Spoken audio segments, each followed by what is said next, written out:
당해세라는 법리는 이래요. 자, 볼게요.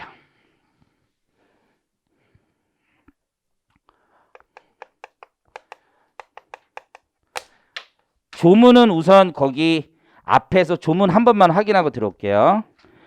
교재 78페이지에 가보면 1항에도 불구하고 이렇게 돼 있죠. 1항에도 불구하고 해당 재산에 대하여 부과된 상속세, 증여세, 종합부동산세는 법정 기일에 전에 설정된 각호 권리 담보권에 의하여 담보되는 채권, 임차 보증금 반환 채권보다도 더 우선한다고 돼 있죠. 이해하셨죠? 자, 이거는 이런 얘기예요. 선수들이다 우리 다 같이 내가 담보를 설정하려고 하는데 상속 등기가 되어 있어.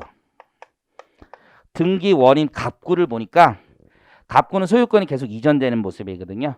상속 등기가 돼 있어. 갑에서 을로.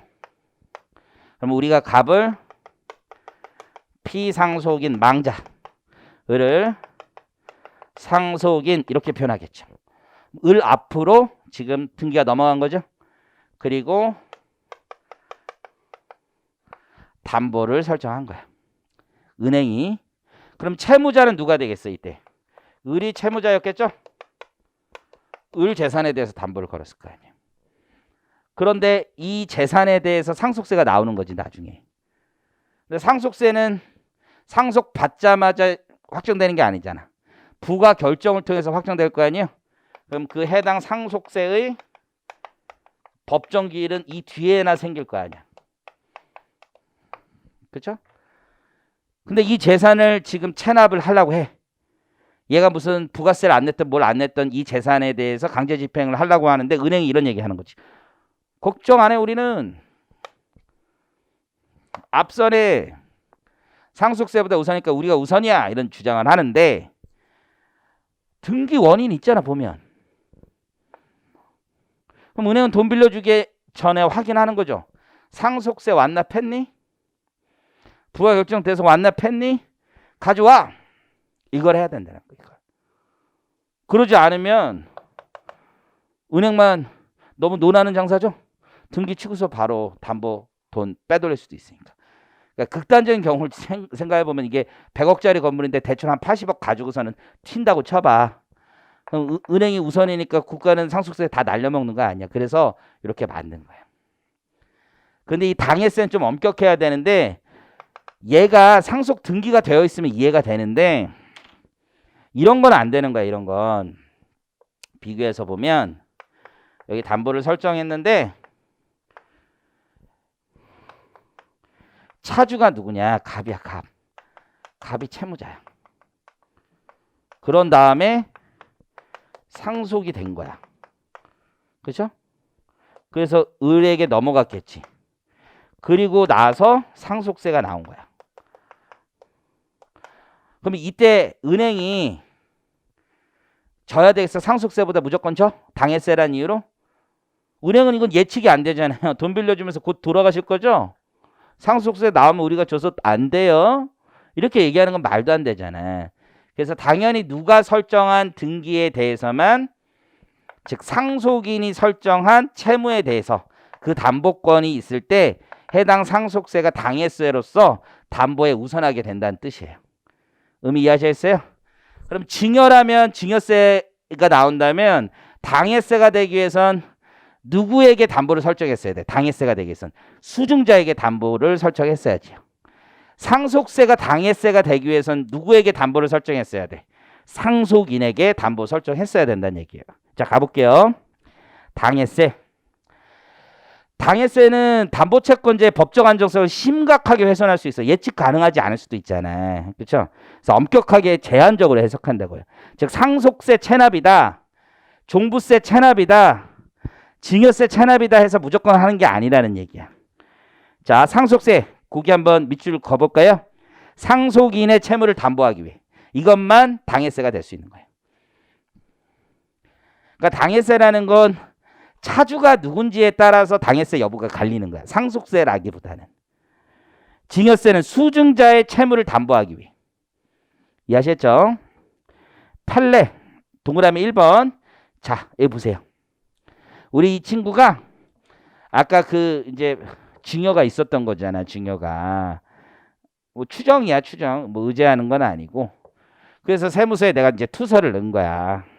1억 5천 증여받았는데 신고 안 했다. 그렇죠? 뭐 이럴 수 있잖아. 혹은 얘가 이제 집이 얘 전세권만 있을지 몰라. 다른 것도 있을 수 있어. 얘 앞으로 이제 재산이 있다고 쳐봐. 있을 수 있잖아.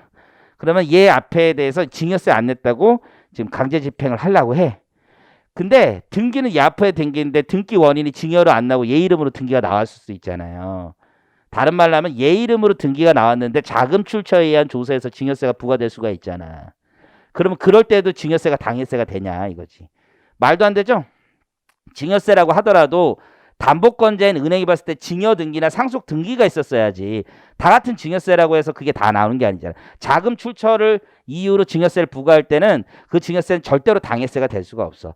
왜? 은행 입장에서는 증여 등기나 상속 등기가 안 보이잖아. 그게 동그라미 1번이고요. 동그라미 2번은 별게 아니라 비슷한 거야. 저가 매수, 고가 양도하면 또 증여세가 나올 수 있잖아요. 그때 그 증여세가 당해세냐? 말도 안 되는 거죠. 은행 입장에서는 이걸 싸게 샀는지 비싸게 샀는지 알 바도 아니죠. 그것 때문에 증여세가 나온다고 해서 그걸 당해세라고 얘기할 수는 없죠. 동그라미 2번이고요. 명의 신탁되어 있는 상태로 상속을 받았어. 이해하셨어요? 즉 갑이 있는데요. 갑이 있어. 갑이 있는데 죽었고 이게 을 앞으로 명의신탁돼 있어. 근데 상속은 병이 받았어. 지금 이해하셨죠? 그런데 이제 명의신탁 사실이 나중에 밝혀졌어. 그럼 은행에서 돈 빌려준 거에 대해서는 담보와 상속세에 비교할 거 아니에요? 그럼 은행이 돈 빌려줄 때 이게 얘가 상속세가 나올 거라는 걸 어떻게 알아? 상속 등기도 없는데. 그것도 당해세 아니라는 얘기야. 다 상속 등기나 증여 등기가 있어야 되고 동시에 차주가 누구였어야 돼? 상속인이나 혹은 수증자 등이 돼야지 당해세가 된다는 얘기예요. 자, 1-2 가등기 효력. 자, 이걸 이해하려면 더 깊은 얘기를 이해하고 있어야 돼. 여기 보면 자, 인생 상식이에요. 인생 상식. 담보를 가진 애들은 선수야, 선수. 그렇지만 매매는 선수가 아니야.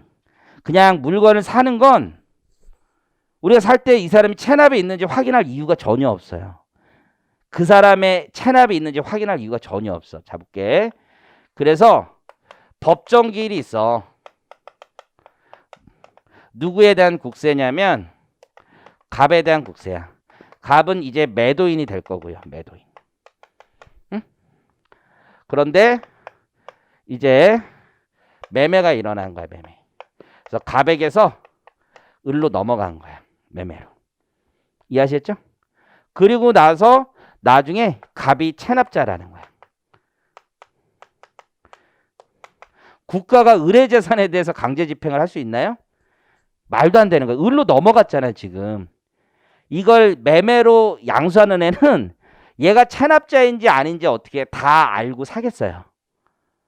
에이, 극단적인 경우 부동산이 아니라 그냥 내가 그냥 극단적으로 자동차를 산다고 쳐봐.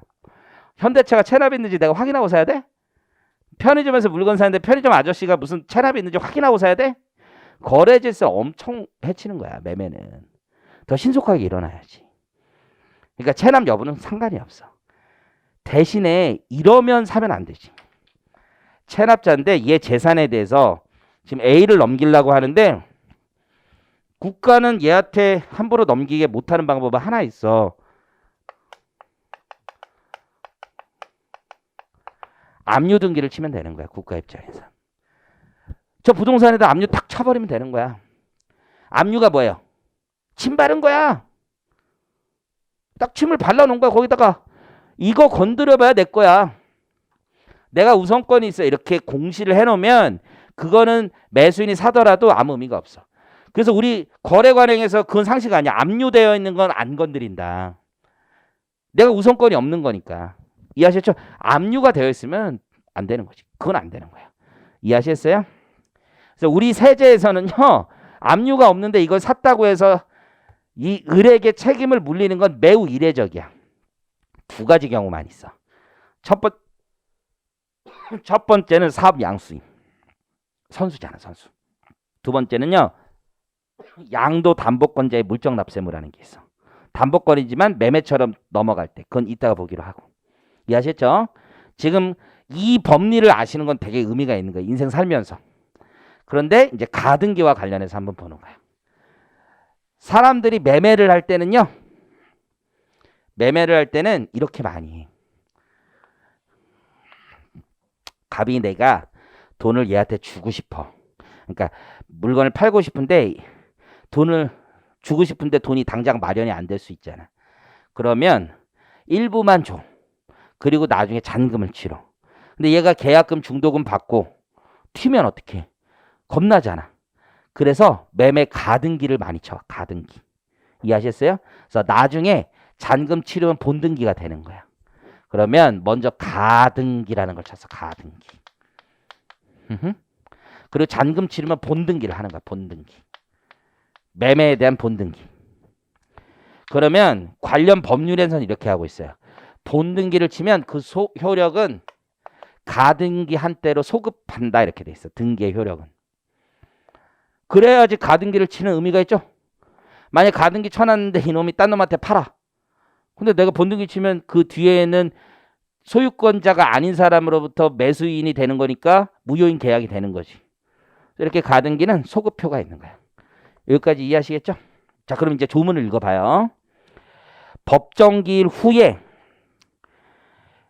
자, 가등기를 마친 사실이 대통령령으로 정하는 바에 따라 증명되는 재산을 매각하여. 자, 거기 매각이라는 말에 동그라미 쳐보세요.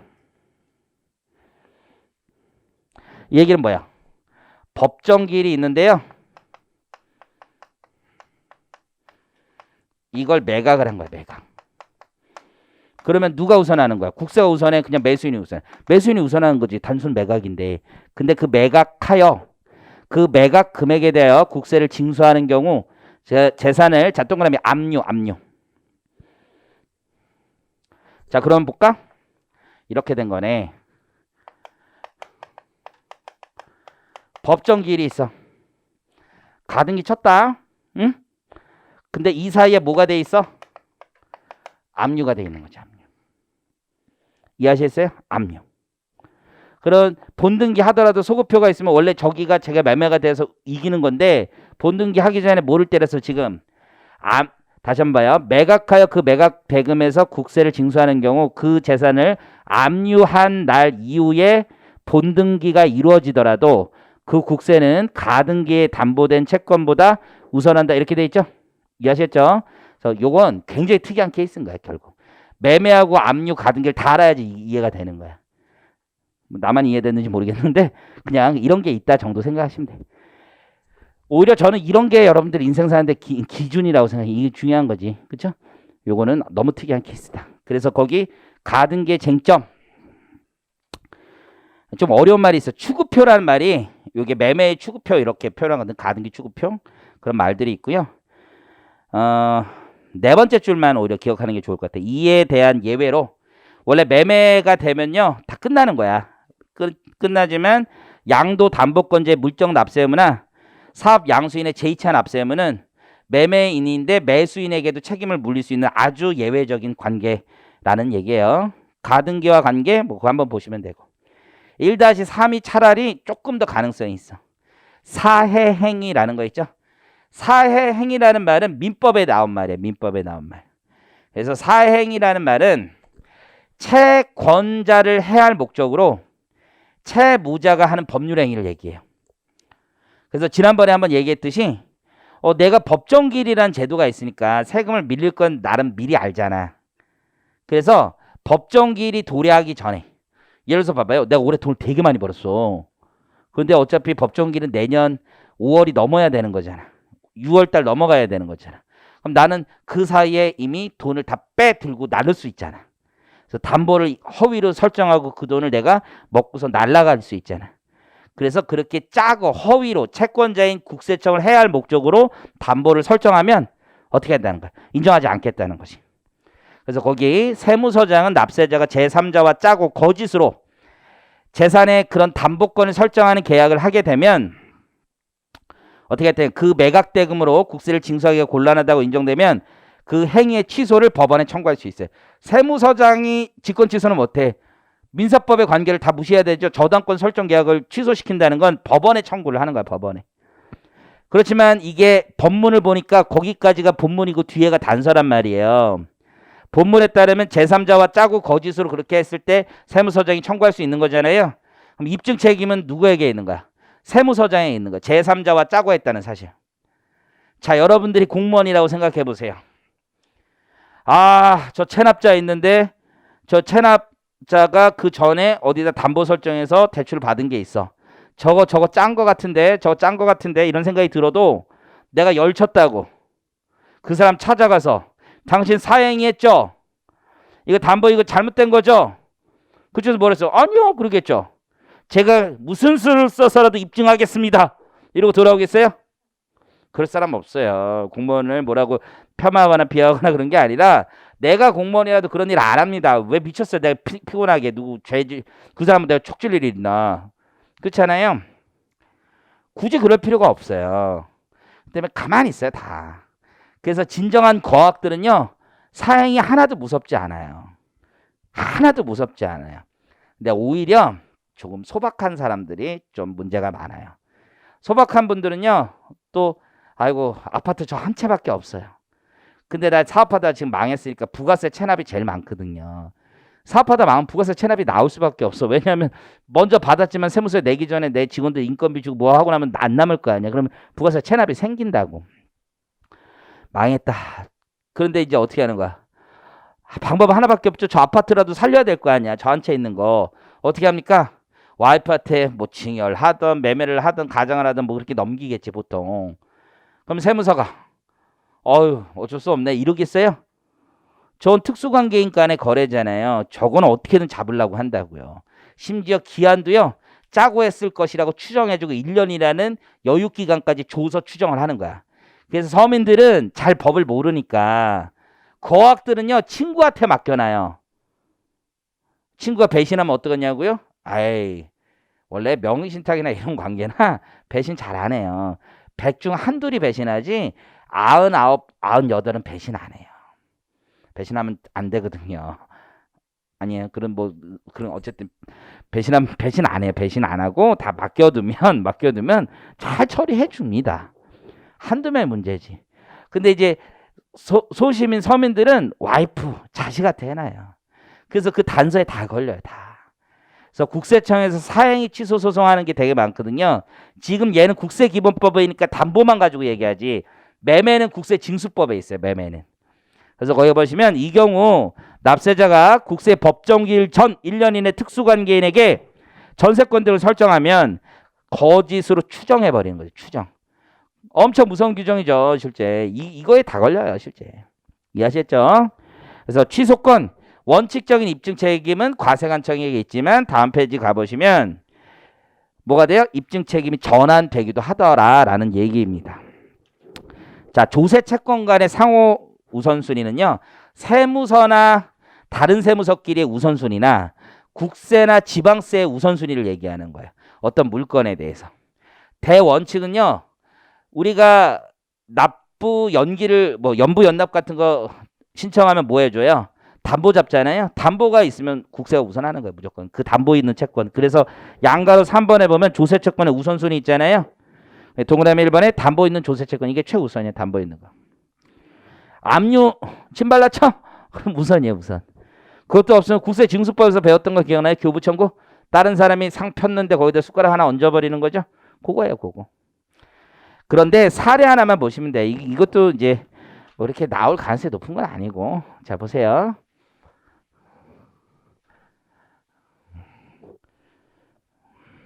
편안한 마음으로 드세요.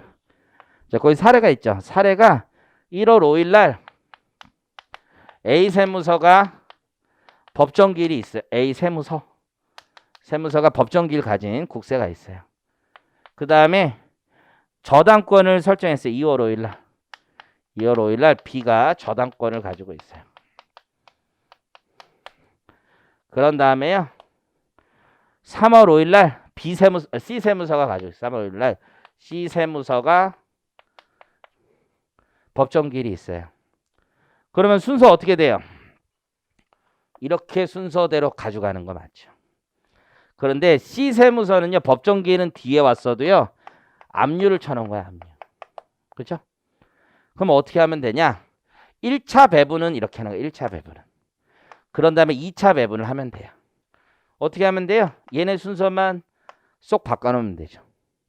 이건 그대로 있고 이건 그대로 있고 얘와 얘 순서대로서 얘가 받을 수 있는 돈을 얘가 먼저 가지고 갈 수 있다. 이거 조세 채권 간에 상호 우선순위가 있으니까.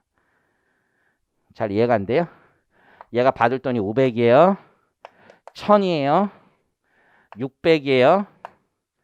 그러면 매각한 금액이 예를 들어서 1200이다 라고 해봐요. 이해하시겠죠? 1200이다 라고 하면 C 세무서는 얘 거만큼은 가져갈 수 있는 거 우선순위가 있으니까. 이게 C가 가져가는 거고 그 다음에 B가 가져가면 돼요. 1200이니까 700을 B가 가져가겠네. 이해하시겠죠? 그리고 A는요. 한 푼도 못 가져가는 거야. 그래서 1차 배분은 이렇게 하지만 국세 법정 기일이 있으니까 A와 C 사이에서는 조세채권 상호 우선순위에 따른다는 얘기예요. 그래서 국가가 가져갈 몫은 얘든 상관없어요. 에이, 올림픽 출전하는데 우리의 에이스가 하나 있고요. 그렇죠? 그리고 다른 나라 애가 하나 있고요. 근데 우리의 좀 모자라는 애가 있어요. 근데 우리 에이스가 1등 했어요. 그렇죠? 다른 나라가 2등 했고 얘가 3등 했어요. 의미 이해하시겠죠? 근데 얘가 메달 달라고 할 우선순위가 있다면 제가 간다 이거예요. 제가 얘는 그대로 못 박혀 있는 거고 지들끼리 알아서 바꾸는 거라 이거예요. 이해하시겠죠? 얘가 탈락된다고 해서 얘가 무조건 1순위 오는 게 아니라 요것만 쏙 바꾸면 되는 거죠. 그게 조세채권 간의 상호순위와 국세와 담보권 간의 상호순위가 있을 때 어떻게 조화롭게 할 것인가를 판단했을 때 1차 배분, 2차 배분을 통해서 나눠 갖는다는 얘기예요. 별건 아니고요. 그 뒤에 보전압류는 모르셔도 돼요. 이거까지는 페이지만 낭비했네요.